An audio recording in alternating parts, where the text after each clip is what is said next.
राधे जय माता की भक्तों, आप सभी का स्वागत करती हूँ स्पिरिचुअल ज्ञान साधना में। और आप सभी से अनुरोध करती हूँ कि स्पिरिचुअल ज्ञान साधना को सब्सक्राइब कर लीजिए और बेल आइकन को प्रेस कर दीजिए ताकि आपको नई नई वीडियो। जैसा कि आप सभी को पता है कि कार्तिक मास का ये जो सुंदर सा महीना चल रहा है, जिसे दामोदर माह भी कहा जाता है, इस कार्तिक मास में तुलसी पूजन का विशेष महत्व होता है। और तुलसी पूजन के साथ ही भगवान शालिग्राम की सेवा का भी अपना एक अलग ही महत्व होता है। शालिग्राम जी की प्रतिदिन सुबह की सेवा और देव उठनी एकादशी आने ही वाली है, तो देव उठनी एकादशी, हरि प्रबोधिनी एकादशी, जिस दिन से हमारे भगवान विष्णु 4 महीने के लिए जब वो योग निद्रा में जाते हैं, और देव उठनी एकादशी के दिन जब वो योग निद्रा से जागते हैं, सारे मंगल कार्य प्रारंभ हो जाते हैं, वो भी आने ही वाली है। और कार्तिक का महीना, दामोदर महीना, ये इतना पावन, इतना पवित्र होता है। इसकी महिमा, इसकी जो महिमा का बखान है पुराणों में, शास्त्रों में किन शब्दों में वर्णित है, उनका बखान करना बहुत ही मुश्किल है, बहुत ही कठिन कार्य है। जितना कहा जाए उतना ही कम ही होगा। तो आज हम अपनी इस वीडियो में आपके साथ बात करेंगे भगवान शालिग्राम जी की एक कथा के विषय में। जय माता की, राधे राधे। कैसे आप सभी लोग? आशा करते हैं सभी लोग बहुत अच्छे होंगे और कमेंट में जय माता की, राधे राधे अवश्य ही लिखिएगा। आप सभी का बहुत बहुत स्वागत है स्पिरिचुअल ज्ञान साधना में। आप सभी से हम निवेदन करते हैं कि यदि आपने हमारे चैनल को अभी तक सब्सक्राइब नहीं किया है तो जल्दी से कर लीजिए और बेल आइकन को प्रेस कर दीजिए ताकि आपको अच्छी इम्पॉर्टेंट वीडियोस का नोटिफिकेशन मिलता रहे। और दूसरों को भी शेयर कीजिए ताकि वो भी इन वीडियोस का, इन महत्वपूर्ण जानकारियों का, कहानियों का लाभ एवं आनंद उठा सकें। तो आज की वीडियो में हम आपको शालिग्राम भगवान की कार्तिक मास की कहानी सुनाएंगे और बहुत ही सुंदर ये कहानी है। कार्तिक मास में इस कहानी को सुनने का बहुत अधिक पुण्य फल प्राप्त होता है। आज अक्षय नवमी थी। आज आप सभी को आंवला नवमी, अक्षय नवमी की हार्दिक शुभकामनाएं। आशा करते हैं सभी लोगों ने बहुत ही सुंदर तरीके से आज पूजा की होगी। और अब बस एक दिन बाकी है, हरि प्रबोधिनी एकादशी आने ही वाली है। उसकी वीडियो भी आपको बहुत जल्द मिल जाएगी। फिलहाल आज की वीडियो में हम आपको बहुत ही सुंदर, बहुत ही आनंददायक, भक्ति से परिपूर्ण एक कहानी सुनाएंगे जो कि है कार्तिक मास के शालिग्राम भगवान जी के विषय में। तो उनके विषय में ये जो कहानी है बहुत ही आपको प्रिय लगेगी, बहुत अच्छी है, भक्ति से परिपूर्ण है। तो सभी लोग ध्यानपूर्वक कहानी सुनिएगा और कहानी का आनंद उठाइएगा। और ख़ुद तो सुनिए ही, साथ ही आपके घर में जो बड़े बुजुर्ग हैं, आपके घर के जो बच्चे हैं, उनको भी हमारी कहानी अवश्य सुनवाइए। हमारी कहानी नहीं है ये भगवान शालिग्राम जी के कार्तिक मास की कहानी है। ये दामोदर माह की कहानी है, शालिग्राम भगवान की कहानी है। तो चलिए देर न करते हुए प्रारंभ करते हैं आज की वीडियो। सबसे पहले हम जयकारा लगाते बोले शालिग्राम भगवान की जय। एक गांव में एक बुढ़िया रहती थी, बूढ़ी माई रहती थी, जो कि भगवान शालिग्राम की बहुत अधिक सेवा किया करती थी। सेवा किस प्रकार से करती थी कि वो जब प्रातःकाल उठती थी तो स्वयं स्नान करने के बाद भगवान शालिग्राम को वो उठाती थी, उनको स्नान कराती थी, कच्चे दूध से स्नान कराती थी। उसके बाद उनको तुलसी पत्र अर्पण करती थी, तुलसी माता के समीप दिया प्रज्वलित करती थी। बड़े ही भक्ति से, बड़े ही प्रेम से अपने बूढ़े हाथों से, अपने कपकपाते हुए हाथों से शालिग्राम भगवान की वो सेवा किया करती थी। उसके बाद जब वो भोजन पकाती तो जो वो भोजन पकाती थी वो भगवान शालिग्राम जी को बड़े ही प्रेम से अर्पित करती थी। उनका तीनों समय भोग लगाती थी और रात्रि के समय भगवान शालिग्राम को शयन कराती थी। जैसे एक माँ अपने छोटे से बच्चे को लोरी सुनाकर शयन कराती, उसी प्रकार से वो बुढ़िया माँ शालिग्राम भगवान को शयन कराती थी। और इतनी उनकी भक्ति बड़ी ही प्रेमपूर्ण, बड़ी ही सच्ची थी और सच्चे मन से, सच्चे हृदय से वो भगवान शालिग्राम की सेवा किया करती थी। पूरा जीवन उनका ऐसे ही बीत गया। बच्चे सारे अपने अपने घर के हो गए और वो अकेले ही रह गई थी। कार्तिक का पावन महीना चल रहा था। कार्तिक के महीने में भगवान नारायण की, भगवान शालिग्राम की, तुलसी माता की विशेष पूजा बुढ़िया माँ भी किया करती थी, क्योंकि दामोदर माह कहलाता है कार्तिक का महीना। उनके भक्ति भाव से, उनके प्रेम से भगवान बड़े ही प्रसन्न रहते थे, आनंद के साथ उनकी भक्ति को स्वीकार किया करते थे। पर जो बुढ़िया माँ थी, जब कार्तिक का महीना आया तो उनके जो आस पड़ोस के लोग थे, सारे लोग गंगा जी नहाने के लिए जाने लगे। कार्तिक के महीने की शुरुआत ही हुई थी कि सभी लोग जाने लगे, तो बुढ़िया माँ ने सोचा कि क्यों ना मैं भी चली जाऊँ, ये लोग जा रहे हैं, इनके सहारे हम भी भाई एक महीने कार्तिक महीने में स्नान कर लेंगे गंगा जी में, हमारा भी जन्म सफल हो जाएगा। उन्होंने इस प्रकार से सोच के फिर उन्हें ध्यान आया, अरे हमारे शालिग्राम जी भगवान की सेवा कैसे होगी अगर हम चले जाएंगे तो। फिर उन्हें मन में विचार आया, उन्होंने भगवान से प्रार्थना की कि भगवान कोई तो रास्ता दिखाओ, हमारा तो आपके अलावा कोई नहीं है, हमारे तो जो कुछ है आप ही है, हमारा बहुत मन है जाने का। अब भगवान तो दयालु होते हैं, वो अपने भक्त को सदैव ही रास्ता दिखाते हैं। तो जो बुढ़िया माँ थी, उनके मन में विचार आया कि जो पड़ोस में हमारे एक पड़ोसिन रहती हैं, क्यों ना हम उनको दे जाएं अपने शालिग्राम जी को सेवा करने के लिए।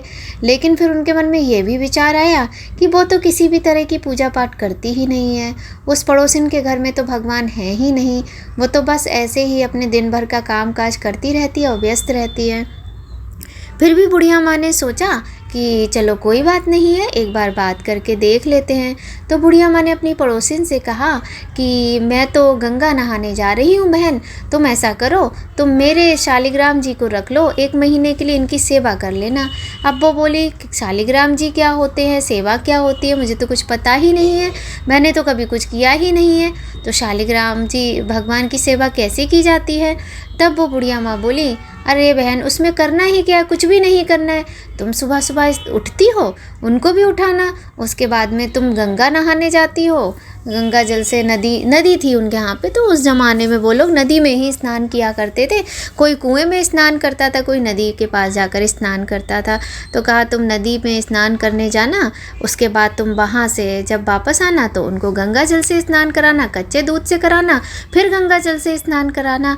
इसके बाद तुम तुलसी का भोग उनको लगा देना, चंदन लगा देना, उनका श्रृंगार कर देना और तुलसी पत्र अर्पित करके उनकी पूजा अर्चना कर लेना, दिया जला देना, पुष्प चढ़ा देना और बगीचे से फूल तोड़ लेना, कहीं जाना भी नहीं है, तुम्हारे तो घर में ही फूल है। तो वो बोली कि अच्छा, फिर तो बोली उसके बाद जो भी तुम भोजन बनाओ बस प्याज लहसुन का प्रयोग मत करना, जो भी भोजन बनाओ पहले उन्हें खिलाना और दूध पिला देना, दूध गर्म करना, तुम्हारे घर में तो गाय दूध देती है, तो अपने दूध गर्म करके ठंडा करके फिर उनको दूध का भोग लगा देना। इस प्रकार से तुम 3 बार भोग लगाना, रात को उनको शयन कराना और सुबह प्रातःकाल फिर से तुम उन्हें उठा के, इसी प्रकार से 1 महीने ही तो तुम्हें करना है, कौन सा ज़्यादा करना है। तो वो पड़ोसिन बोली चलो ठीक है कर लेंगे। अब बुढ़िया माँ तो भाई अपने पास पड़ोसियों के साथ, अपनी सखी सहेलियों के साथ चली गई गंगा स्नान के लिए, पूरे 1 महीने के लिए चली गई। अब क्या था, अब जो पड़ोसिन थी अब उसको इस बात की चिंता रहती कि भाई मुझे ये जो जिम्मेदारी दी है मुझे तो बहुत अच्छी तरीके से निभानी है। अब वो पड़ोसिन जो थी वो सुबह उठी और उठ के नहाने गई, नहा के आई, शालिग्राम जी को स्नान कराया, उनको स्नान पहले सादा जल से कराया, फिर कच्चे दूध से कराया, फिर गंगा जल से कराया। उसके बाद उनको चंदन आदि लगाकर तुलसी पत्र अर्पित किया और उनको धूप दीप दिखाया, पुष्प चढ़ाए। उसके बाद में जो भी भोजन बनाया उसका भोग लगाया, दूध का भोग लगाया। अब जब दोपहर में सोचा कि लाओ फिर से हम भोग लगाएं, और वो देखने के लिए आई तो देखा भोग वैसे ही रखा है। तो वो कहने लगी भाई आपने तो अभी तक कुछ खाया ही नहीं है, आपने भोग स्वीकार नहीं किया है, आप नाराज़ मत हो, बुढ़िया माई तो 1 महीने के लिए गई है, ऐसे तो आप 1 महीने भूखे ही रहोगे, ऐसा मत करो, आपको ये खा लो और चलो, अच्छा मेरे सामने नहीं खाओगे, मैं जाती हूँ। ये कह के वो चली गई। फिर वो शाम को आई, जब फिर देखा तो फिर कुछ भी नहीं खाया था, सारा भोग ऐसे ही रखा था। अब भाई उन्होंने कभी पूजा की नहीं तो उनको पता ही नहीं था कि भगवान भाव के ही भूखे होते हैं, वो तो भोग स्वीकार कर लेते हैं, इस तरीके से मनुष्य की तरह वो भोग नहीं लगाते हैं। इसके बाद में क्या था, भाई वो परेशान हो गई कि ये तो कुछ खा ही नहीं रहे हैं और बुढ़िया माँ आएगी और मेरे से गुस्सा करेगी कि तूने मेरे शालिग्राम जी का ध्यान ही नहीं रखा, हमारे शालिग्राम जी ऐसे ही बैठे हुए हैं भूखे प्यासे, तो कमज़ोर हो जाएंगे। उनके मन में इस तरीके के विचार उठने लगे। उसके बाद में जब अगला दिन आया तो वो बोली आज अगर तुमने नहीं खाया तो मैं भी कुछ नहीं खाऊंगी, तुम्हें खाना ही पड़ेगा, तुम्हें भोग लगाना ही पड़ेगा। ऐसे करते करते 2 दिन हो गए। 2 दिन में वो जो पड़ोसिन थी बुढ़िया माई की, उनने भी कुछ नहीं खाया और भगवान के आगे वो ऐसे ही बैठी रही कि मैं भी कुछ नहीं खाऊंगी अगर तुम नहीं खाओगे।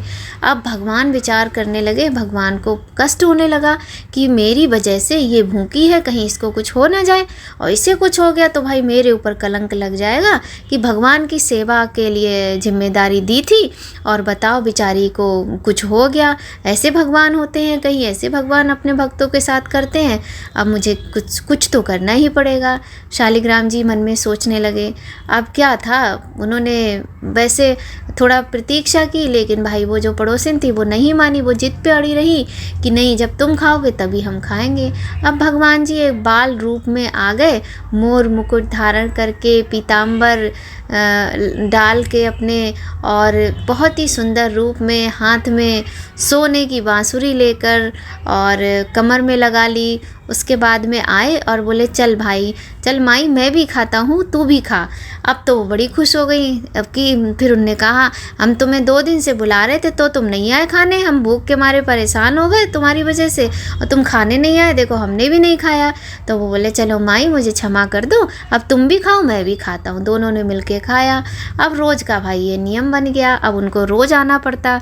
अब रोज़ वो ऐसे ही शालिग्राम जी को स्नान कराती, भोग लगाती, जैसी वैसे ही वो आ जाते। अब दोनों मिलकर, पड़ोसी की जो पड़ोसिन थी वो और शालिग्राम जी भगवान, दोनों लोग मिलकर भोजन किया करते। तीनों टाइम दूध पीते, भोजन करते, बातें करते। उसके बाद में ऐसे करते करते थोड़े दिन बीत गए तो उन्होंने सोचा मैं मतलब कोई काम भी मुझे करना पड़ेगा, खाली ऐसे काम नहीं चलेगा। तो उनने कहा माँ तेरे पास गाय हैं क्या? तो वो बोली हाँ बहुत सारी। बोले चलो मैं बोर ऐसी, मतलब उन्होंने कहा कि मेरा समय नहीं बीतता, चलो मैं ऐसा करती हूँ मैं गाय चराने चला जाता हूँ। तो वो खुश हो गई, बोली तुम तो बड़े छोटे हो। बोले अरे मैं सब काम कर लेता हूँ। बोली चलो ठीक है भाई। अब क्या था, उन्होंने एक सोने की हाथ में लाठी पकड़ी और बस चल दिए गाय चराने के लिए, और जंगल में वो गाय चराने के लिए जाने लगे। अब रोज़ यही होने लगा कि वो जो पड़ोसिन थी वो उनको एक डिब्बे में थोड़ा सा कुछ खाने पीने का सामान रख के दे देती, और वो दूध पी के और माखन खा के, सारा खा पी के वो पड़ोसिन के साथ और निकल जाते थे फिर गाय चराने। शाम को आते, शाम को फिर दोनों मिलकर खाते। ऐसे करते करते पूरे कार्तिक का महीना बीत गया इस प्रकार से। उसके बाद जैसे ही कार्तिक का आखिरी दिन आया, उस दिन वो जो बुढ़िया माई थी सुबह गंगा नहा के और दोपहर तक भाई पहुंच गई पड़ोसिन क्या। बोली ला मेरे शालिग्राम दे दे। पड़ोसिन बोली अभी रुक जाओ माई, शालिग्राम आ जाएंगे शाम तक, फिर ले लेना। अब बुढ़िया माई को समझ में नहीं आया। उनने सोचा इसकी नीयत में खोट है, इसने मेरे शालिग्राम जी ले लिया, अब ये मुझे देना नहीं चाहती है, इसके तो घर के भाग्य ही बदल गए हैं, अब ये मुझे नहीं देगी। अब बुढ़िया माई को बड़ा गुस्सा आने लगा। बोली मैंने तुम्हें इसलिए थोड़े दिया था कि तुम झूठ बोलो मेरे शालिग्राम जी को मुझे वापस ना करो। अब तुम देखना तुम मेरे साथ ये बहुत गलत कर रही हो, मेरे शालिग्राम मुझे वापस करो। तो बुढ़िया वो पड़ोसिन बोली कि अरे भाई तुम्हें परेशानी क्या, मैं कह रही शाम तक रुक जाओ, जब वो घर में है ही नहीं तो कहाँ से दूंगी, शाम को तुम ले लेना। अब बुढ़िया माँ को समझ में ना आई ऐसे क्यों कह रही है। पड़ोसिन को समझ में बुढ़िया माँ की बात नहीं आ रही और बुढ़िया माँ को समझ में पड़ोसिन की बात नहीं आ रही। ऐसे करते करते पूरे मोहल्ले के लोग इकट्ठे हो गए, गांव के लोग इकट्ठे हो गए, बहस होने लगी इसी तरीके से। उसके बाद में ऐसे करते करते लड़ाई झगड़े में शाम हो गई। सब लोग अपने अपने काम पे चले गए, अपने अपने घर चले गए कि ये लोग तो ऐसे ही करती रहेंगी, इनके चक्कर में ना पड़ो।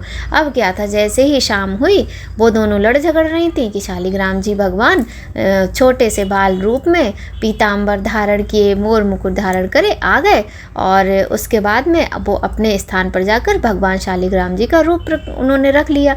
तो वो पड़ोसिन बोली लो भाई तुम्हारे शालिग्राम जी आ गए, अब तुम ले लो, ये देखो ये हैं। तो बुढ़िया माई बोली तू एक बात बता, तू सुबह ही जब मैं आई थी दोपहर में तो मुझे तभी दे देती, तूने मुझे दिया क्यों नहीं? चले गए ऐसे कर रही थी क्या? कोई जादू टोना कर रही थी तू मेरे शालिग्राम जी में? कोई तंत्र मंत्र कर रही थी क्या? तू टोटका कर रही थी? तो वो बोली कि अरे माई मैं टोटका क्यों करूँगी, जो सच्ची बात है वही तो मैं बता रही हूँ। अब बुढ़िया माँ को और गुस्सा आने लगा कि इसने ज़रूर कुछ किया है। बुढ़िया माँ बिल्कुल ही बात ना माने। तब पड़ोसिन के दिमाग में आया अच्छा कि तब पड़ोसिन को भक्ति का जो भगवान ने एक कहते नहीं भक्ति की ज्योति पड़ोसिन के जब मन में जागी, तब समझ में आया कि शालिग्राम जी जो हैं वो भगवान हैं और वो मनुष्य के रूप में किसी के सामने आते ही नहीं है। तो बुढ़िया माँ को इसलिए ऐसा संदेह हो रहा है कि ये टोटका वगैरह कुछ किया हुआ है। तब उसकी आंखों में आंसू आ जाते हैं, वो भाव विभोर हो जाती है, उसके अंदर से एक अलग ही भाव प्रकट होने लगता है, दोनों आँखों से अश्रुओं की धारा बहने लगती है और एक अलग ही वातावरण चारों तरफ बन जाता है। फिर वो हाथ जोड़कर वहीं पर नतमस्तक हो जाती भगवान शालिग्राम के आगे। वो कहती है, प्रभु आपने मुझ अभागन को दर्शन दिए जिसने सिर्फ 1 महीने आपके भक्ति की, और ये बुढ़िया माई का तो पूरा जीवन बीत गया आपकी भक्ति करते करते। इसे आपको दर्शन देने ही पड़ेंगे, और अगर आपने इसे दर्शन नहीं दिए तो मेरी भक्ति भी अधूरी रह जाएगी और मेरे माथे पे टोटका करने का कलंक लग जाएगा। अब भगवान तो सदैव ही भाव के भूखे होते हैं, और कहते नहीं भगत के वश में है भगवान, तो भक्त के वश में भगवान होते हैं। तो भगवान शालिग्राम को उसी समय एक बाल रूप धारण करके प्रकट होना ही पड़ा। और जैसे ही बुढ़िया माई ने उनको देखा तो बुढ़िया माई की आंखें फटी रह गई, मुंह खुला रह गया, और आंखों से जो अश्रुधारा बही, जो अश्रुधारा बही, जो अश्रुधारा बही, वो मतलब ऐसे लगा कि सारा संसार अब इसी में डूब जाएगा, रुकने का नाम ही नहीं ले रही बुढ़िया माई, कुछ बोल नहीं पा रही। अब पड़ोसिन और बुढ़िया माई दोनों बस भगवान को देखे जा रही, दर्शन किए जा रही। भगवान मुस्कुराकर दोनों को आशीर्वाद दिए जा रहे। बुढ़िया माई ने चरण पकड़ लिए, कहा कि मेरा जीवन धन्य हो गया प्रभु, इस पड़ोसिन की वजह से आपने मुझे दर्शन दिए। और उसने पड़ोसिन के पैर पकड़ लिए बुढ़िया माई ने।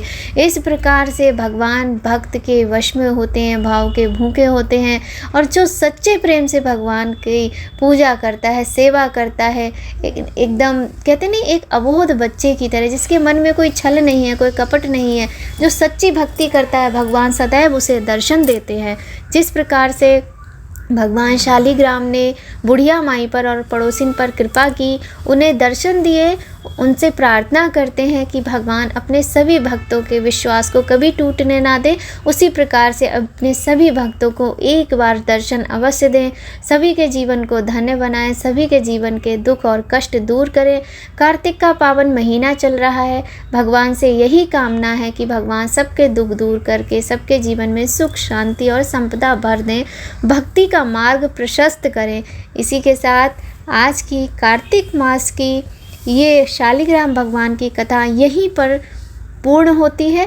आपको कथा पसंद आए तो लाइक अवश्य कीजिएगा, और वीडियो पसंद आए तो आप कमेंट में जय माता की, राधे राधे, हर हर महादेव कुछ भी लिख सकते हैं, और अवश्य लिखिएगा, बहुत अधिक अच्छा लगता है। और हमारे चैनल को सब्सक्राइब कर लीजिए, बेल आइकन को प्रेस कर दीजिए। मिलते हैं आपसे ऐसे ही बहुत अच्छी कहानी के साथ एक दूसरी वीडियो में। जय माता की, राधे राधे।